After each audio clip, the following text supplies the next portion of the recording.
faire une visite d'un chantier, on va changer un petit peu de dimension, et je vais plutôt vous parler d'un parcours professionnel dans les méandres, ça c'est le nom du confrère ou concurrent, mais dans les méandres de l'approche bioclimatique, puis passif, puis frugale, enfin l'approche qui est incontournable aujourd'hui si on veut continuer non seulement à être architecte, mais simplement à être humain sur cette planète, qui va peut-être pas nous tolérer encore très très longtemps. Donc je n'irai pas dans les généralités que tout le monde a entendues, comprises.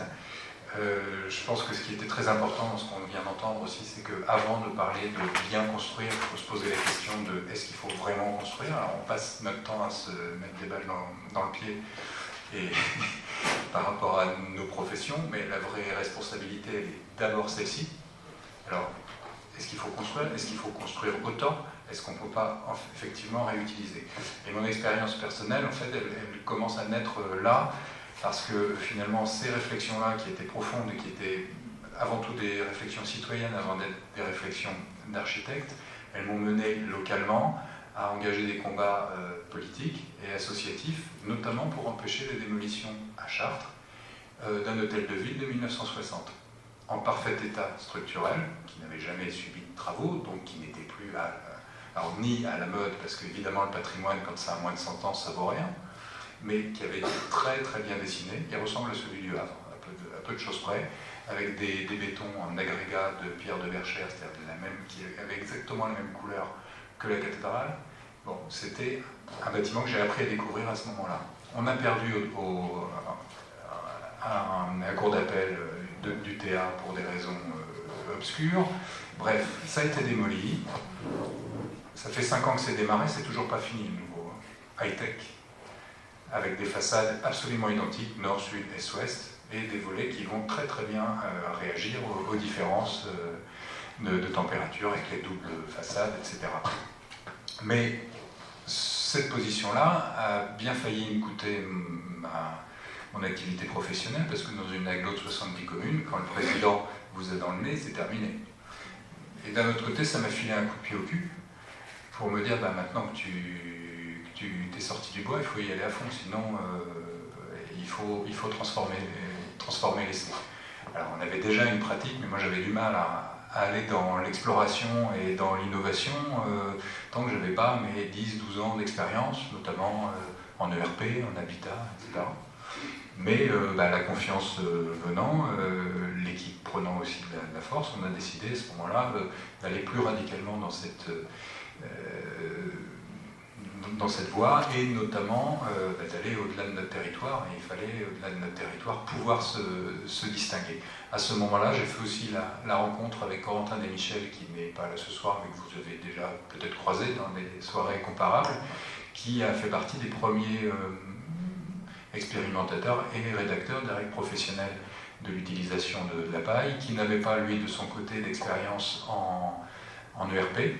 Et puisqu'on s'était déjà croisés, on a décidé de mettre en commun nos expériences respectives, ce qui nous a permis, à Cormenon, parce qu'il y avait là une demande forte d'un élu, d'acquérir notre première expérience en commun d'un ERP passif et isolé en ballot de paille.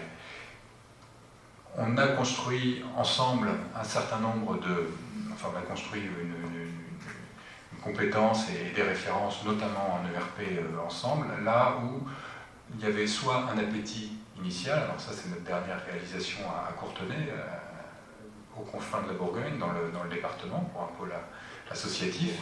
Quand il y a une volonté initiale forte, on y répond et on essaye d'aller au-delà effectivement de la technique, mais d'apporter aussi de la poésie. Et sur ce que l'on voit en bas, Épinay-sur-Seine, Seine-Saint-Denis, là, par un petit trou de souris, un concours, vous imaginez, dans le 93, 70 dossiers, et au final, on fait partie des 3, alors qu'on était vraiment le petit poussé, mais année préélectorale, et un maire qui avait envie d'aller un petit peu gratter sur son aile gauche. On a bien senti que c'était le moment d'y aller, mais finalement, il a joué le jeu, il nous a suivis jusqu'au bout. Il nous a suivis jusqu'au bout, y compris contre ces services qui ont passé tout le temps du chantier à nous demander d'abattre les arbres. qui était ici, parce que vous comprenez, les marronniers, ça fait des feuilles. Donc les feuilles, c'est du boulot. Ça fait des marrons, c'est dangereux, parce que les enfants se les envoient évidemment à la figure. Et des sapins, c'est quand même vachement plus pratique. Au final, on a 2 mois avant la livraison, il y a eu une visite avec les futurs usagers, puisque c'est une école qui était transférée à cet endroit-là. On était au mois de mai et on était dans la cour, dans un endroit qui était déjà extrêmement accueillant, alors que c'était un chantier, parce qu'on était sous les arbres qui commençaient à fleurir, et parce que là, au sud-est, on a un déclimatiseur gratuit, qui ne consomme rien, et puis c'était les premiers habitants du site, qui étaient là depuis longtemps, on les a respectés, et ma foi, ça donne toute l'âme à l'école, accompagné de ce petit dessin original qui nous a été vendu, parce que tout travail mérite salaire, par Grégoire Solotareff, et ça c'était aussi une belle histoire, parce que la construction c'est aussi des rencontres, et c'est de l'humain avant tout. Là c'est des exemples, on a cette maison, c'est une reconstruction aussi à Chartres, bon, en paille également. Mais là c'est simplement les exemples où quand on a un accueil bienveillant, eh ben, c'est bien, on est content de faire notre boulot, on peut aller au bout, on nous suit et on arrive à expérimenter, on construit de l'expérience.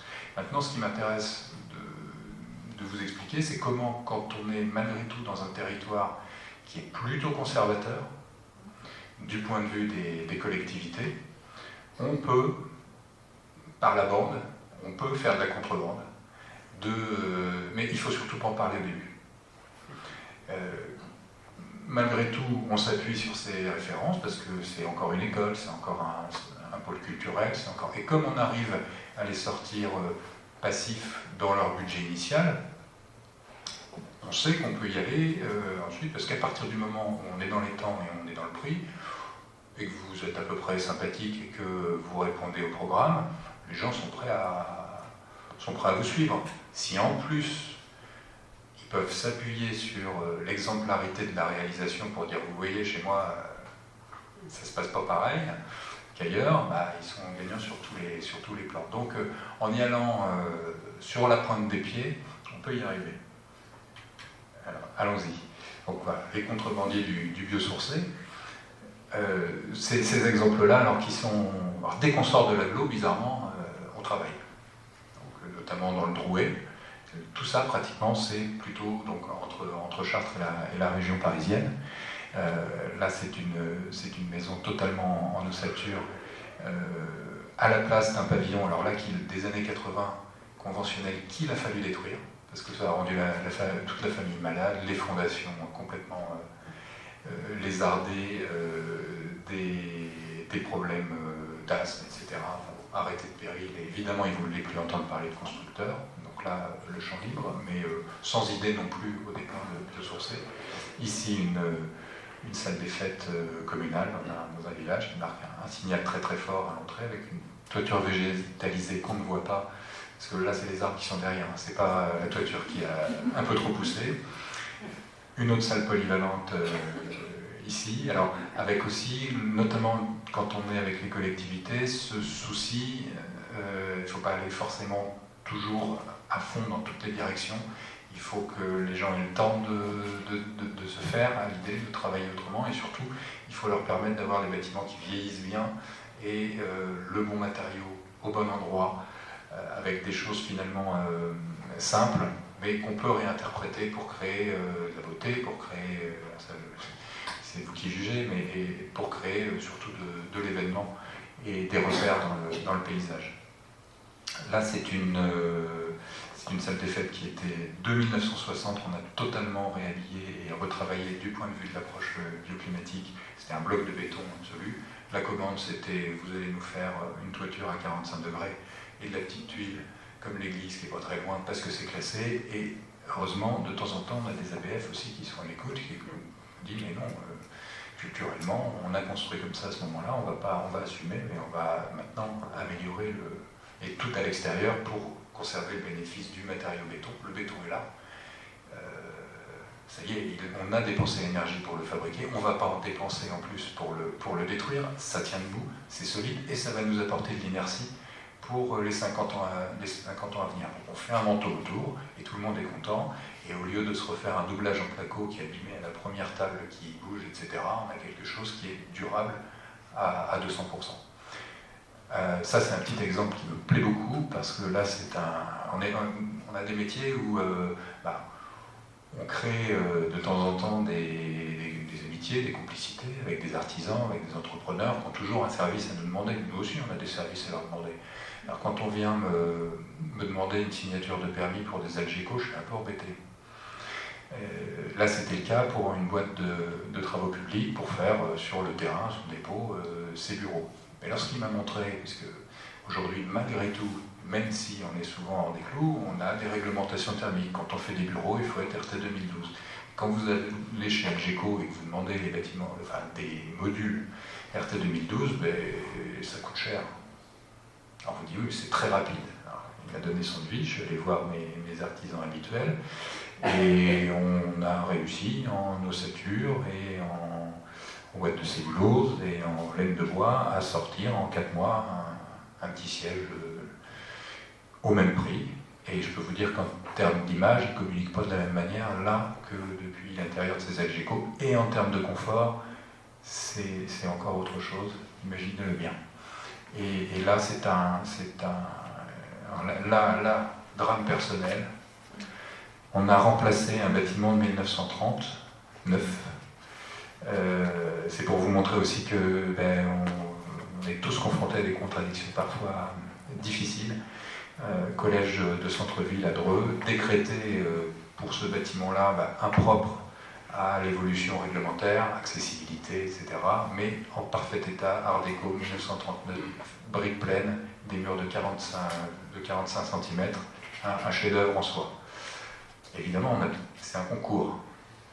Donc, est-ce qu'on peut en garder un petit peu? Non, c'est impossible, nous avons pris notre décision, etc. Donc là, à contre-cœur, c'est parti, mais en contrepartie, on a tenté de réinventer, de retrouver de la terre cuite, de conserver un petit peu de la mémoire de ce site à travers l'usage d'un brise-soleil terre cuite, et de réduire aussi les surfaces chauffées en faisant toutes les circulations sur des coursives plein sud ici, mais protégées par ce brise-soleil, et en travaillant au maximum aussi en ossature bois, là où c'était absolument pas la demande et où on a un conseil départemental qui est pas du tout en attente. Ils ont considéré que, en créant le plus grand parc photovoltaïque de la région il y a 5 ans, ils avaient fait le boulot et que maintenant on pouvait passer à autre chose. Mais il n'y a pas de représentant, hein, parce que c'est quand même un de nos derniers clients. Alors là, je ne rentrerai pas trop dans les détails, mais c'est les quelques exemples. Je voudrais surtout m'attarder là sur les 2-3 diapos qui viennent. Donc là, on détaille ce que j'expliquais tout à l'heure, de la boîte qu'on va habiller. Et surtout, on expliquait de rendre aimable aussi tout ce que l'on va transformer. C'est-à-dire de ne pas considérer que pour moins consommer, ça va être une contrainte. Et donc, à l'occasion de toutes ces demandes, qui sont des demandes initialement au départ là, on est inscrit dans le plan climat-énergie, il y a des sous à prendre, donc il faut améliorer le truc. Alors, on essaye aussi de travailler l'acoustique, et puis on essaye aussi de travailler l'image des lieux, pour que d'un seul coup, les gens se réapproprient et redécouvrent leur patrimoine.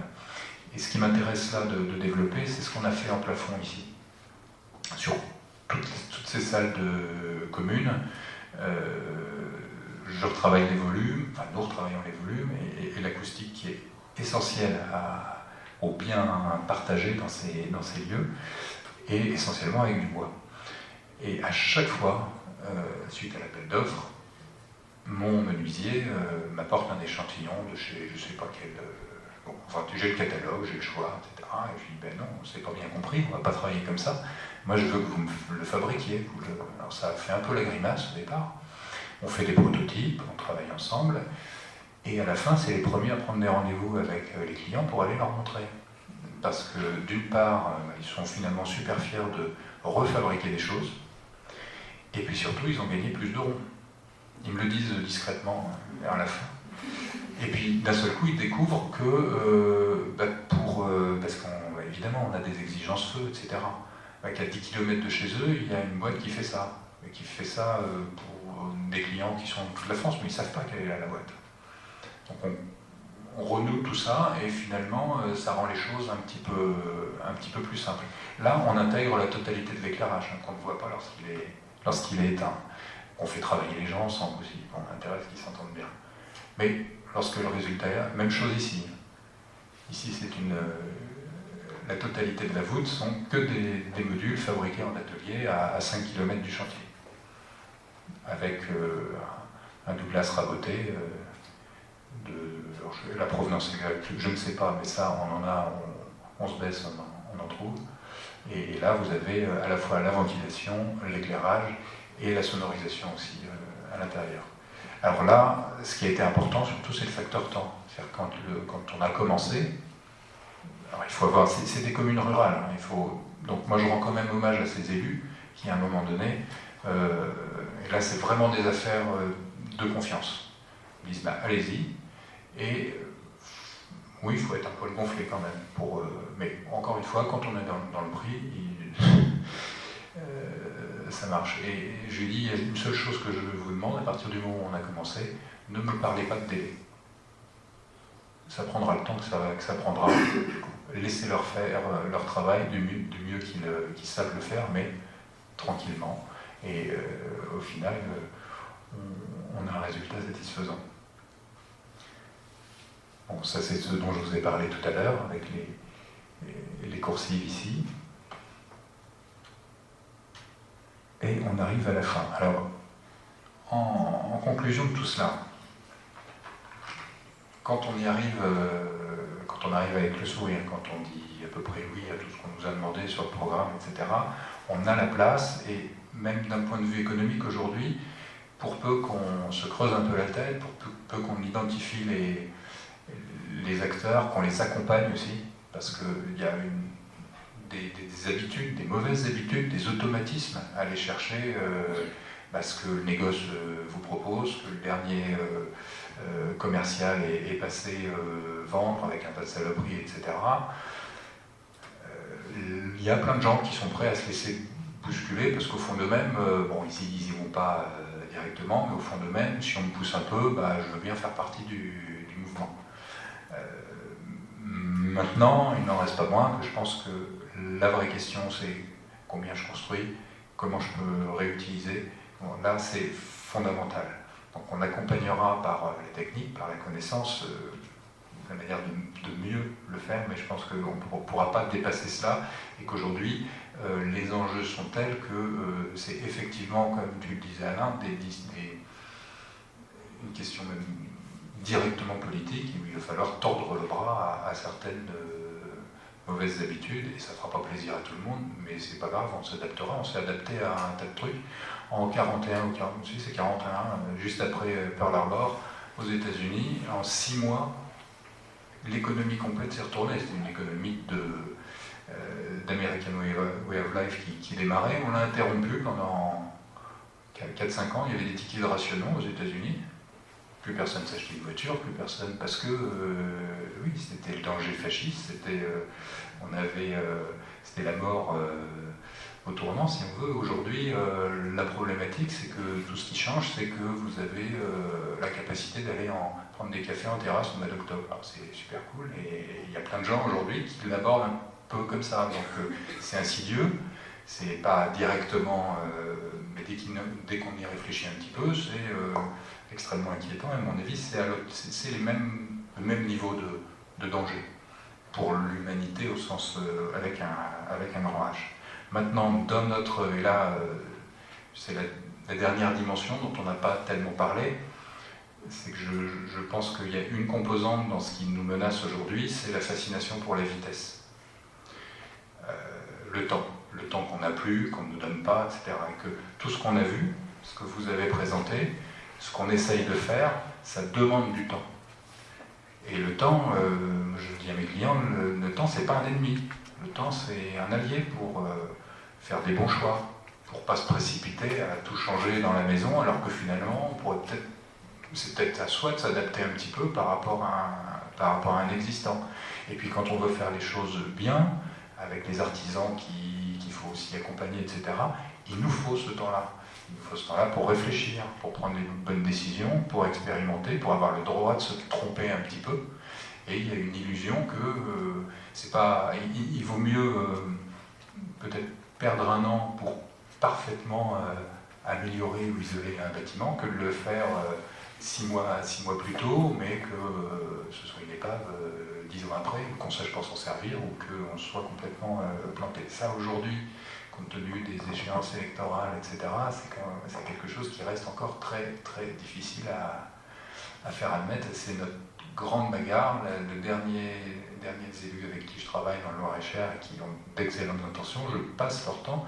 Ils nous ont donné les moyens financiers de travailler, ils nous ont donné un programme qui tient la route, etc. Mais je quémande tout le temps, du temps en plus pour nous laisser être sûrs de ce qu'on fait et de bien le faire, et pour leur laisser aussi le temps de s'approprier ce qu'on propose et de devenir des acteurs de ce qu'ils vont habiter, parce que nous on va pas partir comme des voleurs, mais on ne se fera pas dedans et on grille des étapes.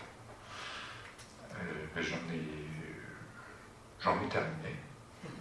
Simplement que ça a été un peu long. Aujourd'hui, malgré tout, cette exigence qu'on a eue, et en réduisant nos effectifs pendant des années un petit peu difficiles parce qu'on était exigeants, on a quand même un retour qui devient plus favorable, parce que on perçoit des prises de conscience qui sont un peu plus fortes, et que malgré tout, pour sécuriser leurs décisions, un certain nombre d'élus, surtout dans des collectivités petites ou moyennes, veulent s'assurer d'avoir affaire à des gens qui ont déjà franchi ce cap et ne feront pas leur expérience chez eux.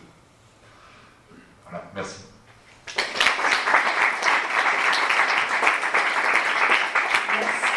beaucoup.